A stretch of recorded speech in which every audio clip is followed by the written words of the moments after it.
দর্শক স্বাগত জানাচ্ছি। দীর্ঘদিন ধরে শারীরিক অসুস্থতায় ভুগছেন বিএনপি চেয়ারপারসন বেগম খালেদা জিয়া। স্বৈরাচার আওয়ামী লীগ সরকারের শাসনামলে উন্নত চিকিৎসার জন্য বিদেশে যাওয়ার জন্য অনুমতি চাইলেও তাকে কিন্তু অনুমতি দেওয়া হয়নি।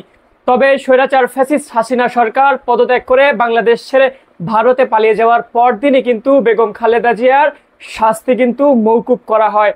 ফলে বিদেশে চিকিৎসার জন্য বিএনপি চেয়ারপারসন বেগম খালেদা জিয়ার আর কিন্তু কোনো বাধা নেই এবং বিএনপির পক্ষ থেকে এই মুহূর্তে কিন্তু খালেদা জিয়াকে বিদেশে নিয়ে যাওয়ার জন্য সব ধরনের প্রস্তুতি নেওয়া হচ্ছে। ধারণা করা হচ্ছে যুক্তরাজ্য কিংবা যুক্তরাষ্ট্রে বিএনপি চেয়ারপারসনকে নিয়ে যাওয়া হবে। সেখানে বেগম খালেদা জিয়ার লিভার প্রতিস্থাপন সহ নানা ধরনের চিকিৎসা করা হবে, যার কারণে দীর্ঘ সময় কিন্তু বিএনপি চেয়ারপারসনকে দেশের বাহিরে থাকতে হবে। দর্শক, বেগম খালেদা জিয়াকে যুক্তরাজ্যে নিতে হলে 8 থেকে 13 ঘন্টা কিংবা যুক্তরাষ্ট্রে নিতে হলে 18 থেকে 21 ঘন্টা বিমানে যাত্রা করতে হবে। যেহেতু শারীরিকভাবে তিনি বেশ অসুস্থ রয়েছেন, সেক্ষেত্রে এত লম্বা সময় বিমানে যাত্রা করা তার জন্য কিছুটা অস্বস্তিকর পরিস্থিতির সৃষ্টি হতে পারে। তারই ধারাবাহিকতায় এই মুহূর্তে কিন্তু বেগম খালেদা জিয়াকে বিমানে করে বিদেশে নিয়ে যাওয়ার জন্য কাতার থেকে এয়ার অ্যাম্বুলেন্স আনার চেষ্টা চালাচ্ছে বিএনপির পক্ষ থেকে। এ ব্যাপারে মেডিকেল বোর্ডের সদস্য ডক্টর আল মামুন বলেন, খালেদা জিয়ার জন্য দেশের বাইরে থেকে এয়ার অ্যাম্বুলেন্স আনা হবে। বোর্ডের আরেকজন সদস্য বলেন, কাতারের কাছ থেকে বিমান আনার চেষ্টা চলছে, নানা পর্যায়ে কথাবার্তা চলছে।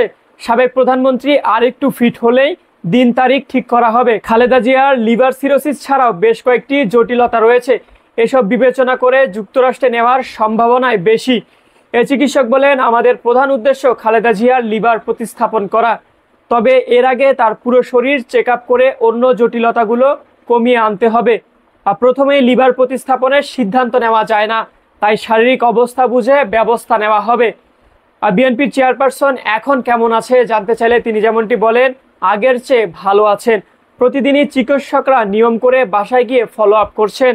তিনি সবার সঙ্গে কুশল বিনিময় করছেন, পরিবারের লোকজনের সঙ্গে সময় কাটাচ্ছেন। তার ঘুম ও খাওয়া দাওয়া স্বাভাবিক নিয়মে হচ্ছে। স্বাস্থ্যের গুরুত্বপূর্ণ প্যারামিটারগুলো সঠিক মাত্রায় রয়েছে, তবে বয়সের কারণে মাঝে মধ্যে কিছু জটিলতা দেখা দেয়। রাজধানীর এভার কেয়ার হাসপাতালের হৃদরোগ বিশেষজ্ঞ অধ্যাপক শাহাবুদ্দিন তালুকদারের নেতৃত্বে একটি মেডিকেল বোর্ডের তত্ত্বাবধানে খালেদা জিয়ার চিকিৎসা চলছে।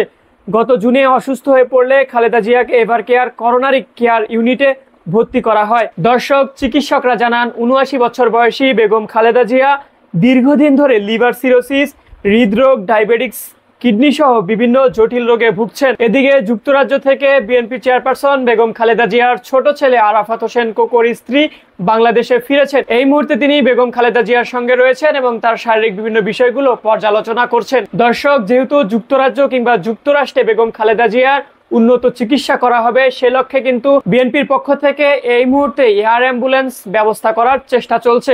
মূলত এয়ার অ্যাম্বুলেন্সে করে বেগম খালেদা জিয়াকে উন্নত চিকিৎসার জন্য যুক্তরাষ্ট্রে নেওয়া হবে, এমন একটি কথা কিন্তু বিএনপির পক্ষ থেকে বলা হচ্ছে।